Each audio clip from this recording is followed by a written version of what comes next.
여러분, 저는 오늘 여러분에게 불편한 진실 하나를 말씀드리려 합니다. 살면서 우리는 늘 이렇게 배웠습니다. 사돈과 잘 지내야 한다.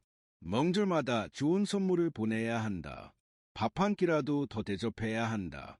그래야 자식이 편하고 그래야 집안이 화목하다고 저도 한때 그렇게 믿었습니다. 그런데 살고 나서 저는 그 믿음이 얼마나 많은 가정을 조용히 무너뜨렸는지를 똑똑히 목격했습니다. 사돈에게 잘할수록 자식 부부가 행복해진다. 이것은 진실이 아닙니다.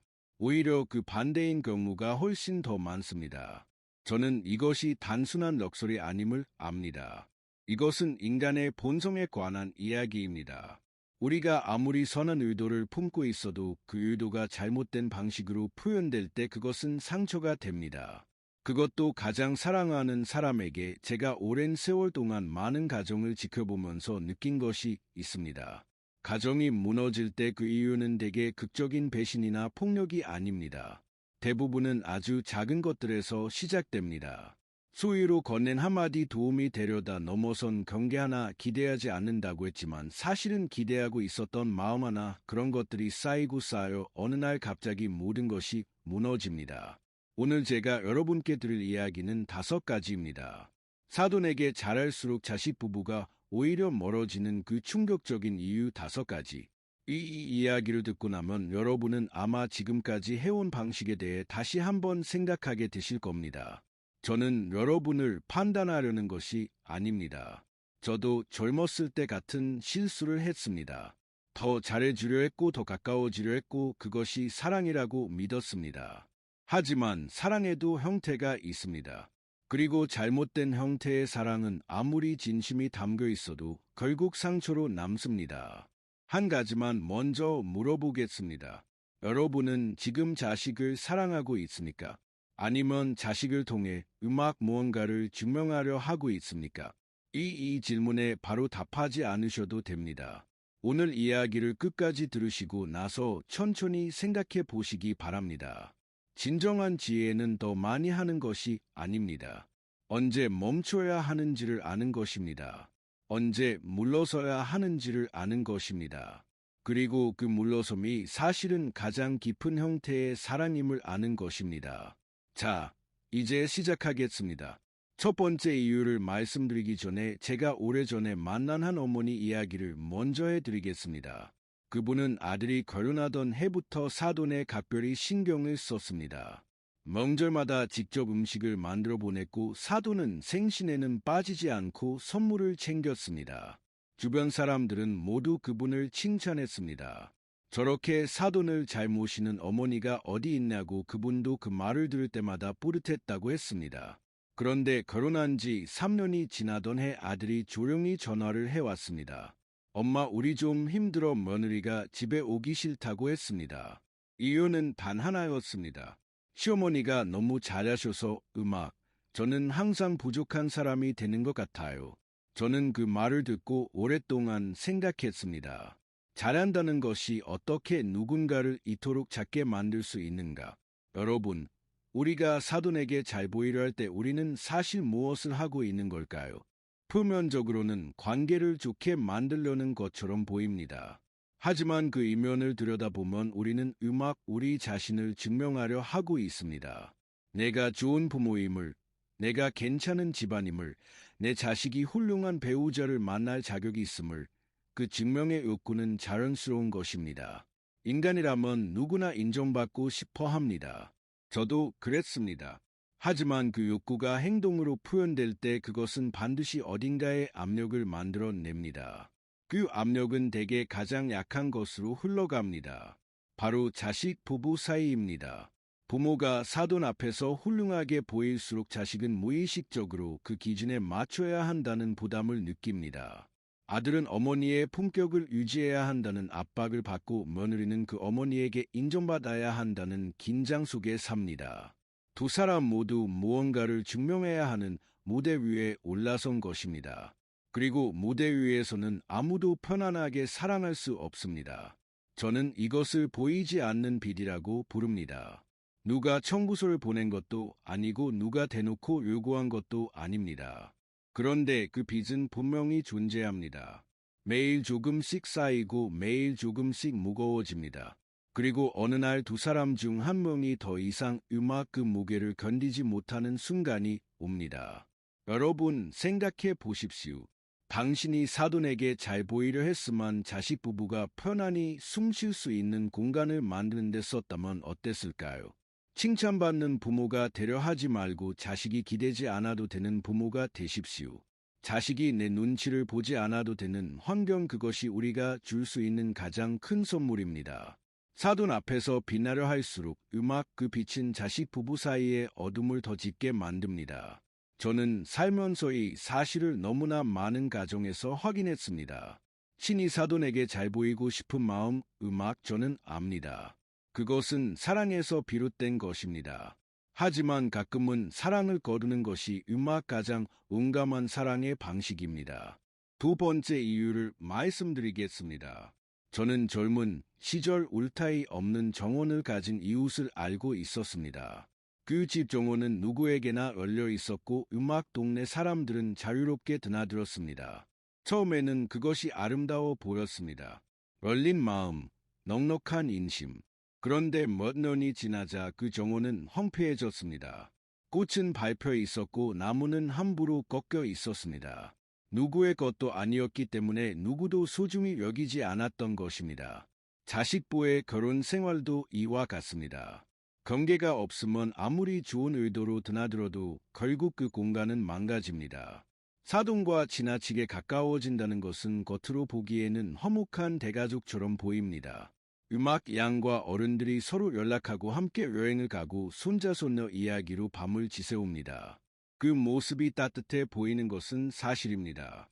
하지만 그 따뜻함 안에는 아무도 말하지 않는 그녀리 조용히 자라고 있습니다. 음악 양가가 가까워질수록 자식부의 일상은 점점 더 많은 사람의 시선 아래 놓이게 됩니다. 어디서 살지, 아이를 언제 낳을지, 어떻게 돈을 쓸지, 명절을 어느 집에서 보낼지, 처음에는 조심스럽게 의견을 묻는 것처럼 시작됩니다. 음악, 우리 생각엔 말이야, 사돈에서도 그렇게 하던데. 그런데 그 한마디 한마디가 쌓이면 자식 부부는 어느 순간 자신들의 삶을 스스로 결정하고 있는 것인지 아니면 안과 어른들의 기대에 맞춰 살고 있는 것인지 구분하지 못하게 됩니다. 저는 이것을 보이지 않는 침식이라고 부릅니다. 한 번에 무너지는 것이 아닙니다. 매일 조금씩 파도가 바위를 깎듯이 두 사람만의 공간이 서서히 사라져 갑니다. 그리고 그 공간이 사라질 때 부부 사이의 친밀함도 함께 사라집니다. 왜냐하면 친밀함이란 두 사람만이 공유하는 비밀과 경계 속에서 자라는 것이기 때문입니다. 음악, 인간의 본성에 대해 솔직하게 말씀드리겠습니다. 사람은 누구나 자기 영역을 지키고 싶어 합니다. 이것은 이기심이 아닙니다. 생존 본능입니다. 자식 부부도 마찬가지입니다. 그들은 어른들을 사랑하지만 동시에 자신들만의 세계를 원합니다. 그런데 양가가 지나치게 가까워지면 그 욕구를 표현하는 것 자체가 불효처럼 느껴집니다. 우리 좀 내버려 주세요. 라고 말할 수 없으니 그 감정은 안으로 향합니다. 그리고 안으로 향한 감정은 결국 음악 가장 가까운 사람에게 터집니다. 배우자에게. 저는 오랜 세월 동안 많은 부부를 보아왔습니다.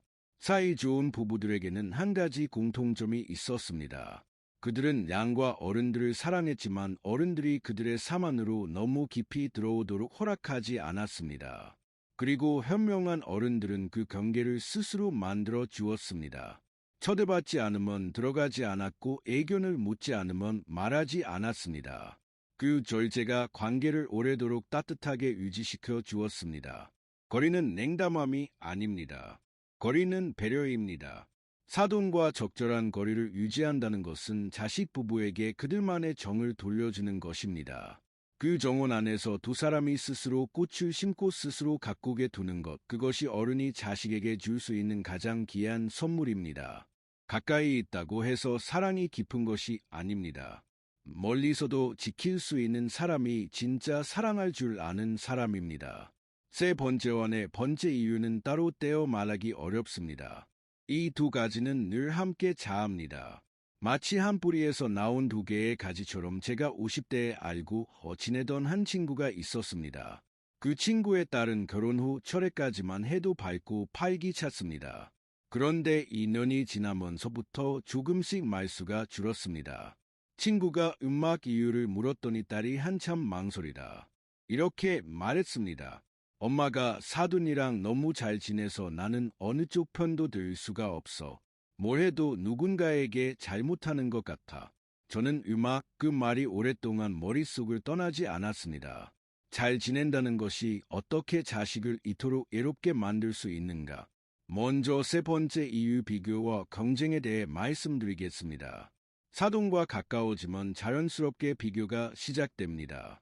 처음에는 아주 사소한 것들입니다. 우리는 이렇게 하는데 사돈은 어떻게 하세요?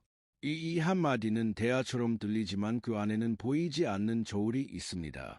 어느 집이 더 많이 하는가? 어느 집이 더 잘 챙기는가? 어느 집 자식이 더 잘하고 있는가? 그 저울 위에는 언제나 며느리와 사이가 올라가 있습니다. 며느리는 시어머니와 친정어머니 사이에서 끊임없이 평가받는 느낌을 받습니다. 사이는 어느 쪽 집에 더 잘 보여야 하는지 계산하며 하루를 보냅니다. 두 사람 모두 음악 정작 자기 자신으로 살아가는 시간이 없습니다. 사람이 오랫동안 평가받는 환경 속에 놓이면 어떻게 됩니까? 처음에는 더 잘하려고 했습니다. 그런데 그 노력이 인정받지 못하거나 아무리 해도 부족하다는 느낌이 들면 결국 마음이 다칩니다. 위축된 사람은 자기 배우자에게도 온전히 열리지 못합니다. 비교는 사람을 작게 만들고 작아진 사람은 사랑도 작게 합니다. 이제 네 번째 이유 충성의 갈등에 대해 말씀드리겠습니다. 부모가 사돈과의 관계를 앞세울 때 자식은 보이지 않는 전쟁터 한가운데 서게 됩니다. 명절 때 어느 집에 먼저 가야 하는지, 부모님 생신과 배우자 가족 행사가 겹칠 때 어디를 택해야 하는지, 두 집 사이에서 전화 한 통을 어떻게 배분해야 하는지, 이런 선택들이 반복될수록 자식의 마음은 조금씩 달아갑니다. 인간의 본성상 우리는 두 곳에 동시에 온전히 충성할 수 없습니다. 자식도 마찬가지입니다. 양쪽을 다 만족시키려 하면 결국 어느 쪽도 만족시키지 못하고 자기 자신만 소진됩니다. 그리고 그 소진은 가장 먼저 부부 사이에서 드러납니다. 밖에서 이미 지쳐버린 사람은 집에 돌아와서도 사랑할 에너지가 남아있지 않습니다. 저는 이것을 충성의 분열이라고 부릅니다. 자식이 부모를 사랑하지 않아서가 아닙니다. 너무 많은 곳에서 너무 많은 것을 요구받다 보니 결국 가장 중요한 관계, 즉 배우자와의 관계가 가장 마지막 순위로 밀려나는 것입니다. 그리고 부부 관계가 마지막 순위가 되는 순간 그 결혼은 서서히 식기 시작합니다. 여러분 자식이 배우자에게 온전히 충성할 수 있도록 음악 놓아 주십시오. 그것이 자식을 잃는 것처럼 느껴질 수도 있습니다. 하지만 진실은 정반대입니다. 자식이 행복한 결혼 생활을 할 때 그 자식은 부모에게도 더 따뜻하게 돌아옵니다. 자식의 행복이 곧 부모에게 돌아오는 가장 큰 보답입니다. 자식은 부모와 배우자 사이에서 선택을 강요받아서는 안 됩니다. 그 선택을 강요하는 순간 우리는 이미 자식의 행복보다 우리 자신의 감정을 앞세우고 있는 것입니다. 사랑한다면 선택하게 하지 마십시오. 사랑한다면 선택할 필요가 없는 환경을 만들어 주십시오. 다섯 번째 이유는 어쩌면 가장 말하기 어려운 것입니다. 왜냐하면 이것은 우리의 손의 깊은 곳에 숨어 있기 때문입니다. 아무도 스스로 인정하고 싶지 않은 진실. 그러나 저는 105년을 살면서 배웠습니다. 직면하기 불편한 진실일수록 더 용기 내어 꺼내야 한다는 것을. 제가 90을 넘겼을 무렵 오랜 지인이 찾아와 하소연을 했습니다. 그분은 결혼 초부터 음악 사돈에게 각별히 신경을 써왔다고 했습니다. 명절마다 더 좋은 선물을 보냈고 사돈 어른이 편찮으실 때는 직접 찾아가 문병도 했습니다. 수십 년을 그렇게 해왔는데 어느 날 사돈이 자기 자식 즉 며느리를 통해 불만을 전해왔다는 것입니다. 작은 일 하나가 마음에 걸렸던 모양이었습니다. 그분은 분해서 눈물을 흘리며 말했습니다. 내가 그동안 얼마나 잘해줬는데 어떻게 저럴 수가 있냐고. 저는 그분의 마음을 충분히 이해했습니다. 그러나 동시에 저는 그 말 안에서 문제의 본질을 보았습니다. 내가 얼마나 잘해줬는데 이 한 문장 안에 이미 기대가 들어 있었습니다. 베풀었다는 것은 사실이었지만 그 배은 순수한 선물이 아니었습니다. 그것은 무식적으로 보답을 전제한 투자였습니다. 인간의 본성에 대해 솔직하게 말씀드리겠습니다. 우리는 누군가에게 베풀 때 의직하든 의직하지 못하든 마음 깊은 곳에 작은 장부를 하나 만들어 놓습니다. 오늘 내가 이만큼 했으니 언젠가 저쪽도 이만큼 해줄 것이라는 기대. 그것이 나쁜 것이 아닙니다. 그것은 지극히 인간적인 감정입니다. 문제는 그 장부가 존재한다는 사실을 우리 스스로 인정하지 않을 때 생깁니다. 인정하지 않은 기대는 사라지지 않습니다. 그것은 마음속에서 조용히 자합니다. 그리고 상대방이 그 기대에 미치지 못하는 순간 섭섭함이 됩니다. 섭섭함이 반복되면 서운함이 되고 서운함이 쌓이면 원망이 됩니다. 그 원망은 사돈에게 직접 표현되지 않습니다. 왜냐하면 우리는 관계를 유지해야 하니까요. 대신 그 감정은 자식에게로 흘러갑니다. 자돈댁이 이번에 또 이러더라. 내 배우자 집은 참말로 하지 않아도 표정으로 한숨으로 태도로 전해집니다. 그리고 자식은 그것을 고스란히 받습니다. 어느 편도 들 수 없는 자리에서 양쪽의 감정을 모두 흡수하며 조용히 소진되어 갑니다. 부부 사이에 말 못할 긴장이 쌓이는 것은 바로 이 순간입니다. 싸운 것도 아니고 잘못한 것도 없는데 어딘가 불편하고 어딘가 답답한 그 느낌의 뿌리를 거슬러 올라가면 대개는 부모 세대에 풀리지 않은 서운함이 있습니다. 저는 이것을 감정의 대물림이라고 부릅니다. 우리가 해소하지 못한 감정은 우리 안에서 끝나지 않습니다. 그것은 가장 가까운 사람을 통해 다음 세대로 흘러갑니다. 그리고 그 흐름이 가장 먼저 닿는 곳이 바로 자식의 결혼 생활입니다. 그렇다면 어떻게 해야 하는가? 저는 단순하게 생각합니다. 베풀 때 돌려받을 생각을 하지 마십시오. 만약 돌려받고 싶다면 처음부터 베풀지 마십시오. 기대가 없는 배책은 관계를 자유롭게 합니다. 기대가 있는 배책은 관계를 묶어 놓습니다. 묶인 관계는 언젠가 반드시 끊어집니다. 사돈에게 베풀고 싶다면 그 마음이 진심인지 먼저 스스로에게 물어보십시오. 아무것도 돌아오지 않아도 그래도 괜찮습니까? 그 질문에 예라고 답할 수 있을 때만 베푸십시오. 그것이 진짜 선물입니다. 조건 없는 선물만이 관계를 오래도록 따뜻하게 합니다. 호의는 조건 없이 주거나 아니면 주지 않거나 그 중간은 없습니다.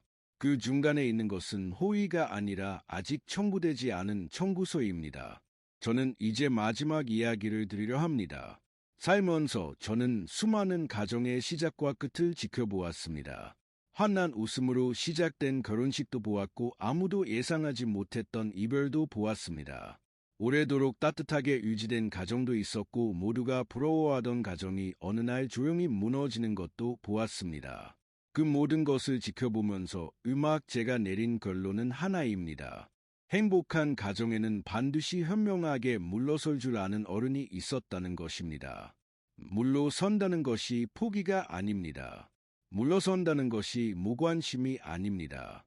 물러선다는 것은 내가 사랑하는 사람이 스스로 잘할 수 있는 공간을 만들어주는 것입니다. 그것은 어쩌면 사랑의 가장 어렵고 가장 성숙한 형태입니다. 왜냐하면 그것은 자신의 감정보다 상대방의 필요를 먼저 생각해야 하기 때문입니다. 오늘 제가 말씀드린 5가지 이유를 다시 한번 떠올려 보십시오. 사돈에게 잘 보이려는 마음이 자식에게 보이지 않는 부담을 줍니다. 지나친 친밀함이 자식 부부만의 공간을 침식합니다. 설로 시작된 관계가 비교와 경쟁으로 변질됩니다. 부모의 욕심이 자식을 충성의 갈등 속으로 밀어넣습니다. 그리고 조건 없이 주지 못한 호의가 원망의 씨앗이 됩니다. 이 5가지는 모두 하나의 뿌리에서 나옵니다. 바로 우리가 사랑을 표현하는 방식이 잘못되었다는 것입니다. 사랑은 있었습니다. 그 사랑은 진심이었습니다. 다만 그 사랑이 표현되는 방향이 자식을 향한 것이 아니라 자기 자신을 향한 것이었습니다. 인정받고 싶은 나, 좋은 부모로 보이고 싶은 나, 섭섭하지 않고 싶은 나, 그날을 위한 사랑이었던 것입니다. 진정한 사랑은 다릅니다. 진정한 사랑은 상대방이 필요로 하는 것을 줍니다. 자식 부부에게 필요한 것은 더 많은 관심이 아닙니다. 더 많은 선물이 아닙니다. 그들에게 필요한 것은 공간입니다. 자신들만의 이야기를 써내려갈 수 있는 여백, 실수해도 괜찮은 환경 선택해도 눈치 보지 않아도 되는 자유, 그 공간을 만들어주는 것, 그것이 우리가 자식에게 줄 수 있는 가장 깊은 사랑입니다. 저는 오늘 이 자리에서 여러분께 한 가지를 부탁드리고 싶습니다. 지금 당장 사돈과의 관계를 끊으라는 것이 아닙니다. 차갑게 대하라는 것도 아닙니다. 밥 한 그릇만 물러서 보십시오. 명절 선물을 조금 줄여 보십시오. 연락을 먼저 하는 횟수를 절반으로 줄여 보십시오. 자식 부부의 이야기가 나올 때 의견을 말하고 싶은 마음이 들더라도 한 번만 참아 보십시오. 그 작은 물러섬이 자식 부부에게는 큰 숨통이 됩니다. 그리고 그 숨통이 생길 때 그들은 비로소 서로에게 온전히 집중할 수 있게 됩니다. 사랑은 가까이 있는 것이 아닙니다. 사랑은 올바른 거리에 있는 것입니다. 너무 가까우면 서로를 숨막히게 하고 너무 멀면 서로를 잊게 됩니다. 그 사이 어딘가 서로를 바라볼 수 있지만 서로의 삶을 신범하지 않는 그 자리, 그곳이 사랑이 가장 오래 머무는 자리입니다. 저는 살면서 많은 것을 잃었고 많은 것을 얻었습니다. 그리고 마지막에 남은 것은 아주 단순한 진실 하나였습니다. 잘 사는 것은 많이 가지는 것이 아닙니다. 잘 사는 것은 올바르게 놓아줄 줄 아는 것입니다. 자식을 사랑한다면 놓아주십시오. 그 놓아줌이 두렵게 느껴진다면 그것이 바로 지금 놓아주어야 할 이유입니다. 여러분의 자식이 행복하기를 바랍니다. 여러분의 자식의 배우자가 그 가정 안에서 편안하기를 바랍니다. 그리고 여러분이 그 행복을 멀리서 바라보며 조용히 미소 지을 수 있기를 바랍니다. 그것이 부모로서 누릴 수 있는 가장 아름다운 행복입니다. 인생은 수란스러운 축제가 아닙니다. 인생은 조용하고 품위 있는 흐름입니다. 그 흐름 속에서 여러분 모두 따뜻하고 평화롭기를,